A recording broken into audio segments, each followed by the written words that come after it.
Thank you very much, Presiding Officer. Presiding Officer, nobody can argue that ScotRail have performed perfectly since they've had the contract.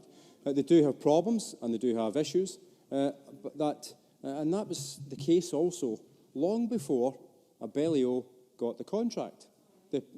No, it's not. I'm not saying it's all right then. That's not what I'm saying. What I'm saying is that in any type of organisation, there will always be issues and problems. It's how you actually work with them to try to actually rectify these. And certainly in the situation that we face, and situation that the passengers face day in, day out, I understand why passengers can be angry and are frustrated.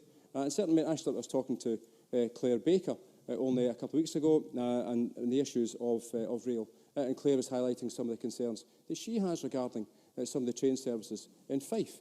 So genuinely, I appreciate that there are challenges, but there will be challenges in every single organisation. It's how you actually work to address them to make that service delivery better. Now, Labour's motion today highlights one thing, not extending the franchise beyond 2022. And in Colin Smith's contribution, Colin's unfortunately leaving the chamber, but in Colin Smith's speech earlier on, he indicated that he is against fare increases. Now, does this mean that the Labour are today announcing that if they were to ever be in power in this Parliament, that they would never institute a fare increase on ScotRail and ticket prices? Now, Presiding Officer, that's certainly what it sounded like to me. I generally would be grateful that when Labour are closing, if they could actually deal with that particular point.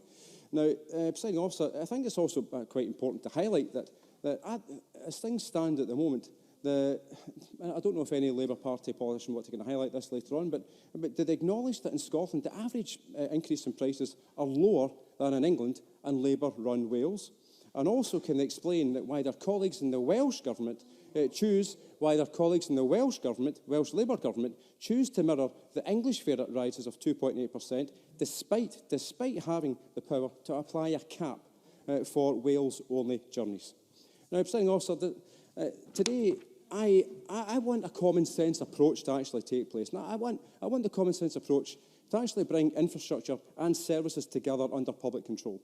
It's essential that responsibility for our railways actually rests with the Scottish Parliament and bringing all the railways under full control to Scotland. Now, currently, as every member knows, Network Rail is unaccountable to this Parliament, and over 50% of ScotRail's delays were attributable to the UK Government's shambolic operation of Network Rail. The Cabinet Secretary's amendment indicates that the Scottish Government has already started the careful and necessary assessment specified in the franchise contract. Now, when Labour close, can they actually clarify that if they actually want this due process just to be ripped up? Now, I generally wasn't sure in terms of what they were saying earlier on this particular point.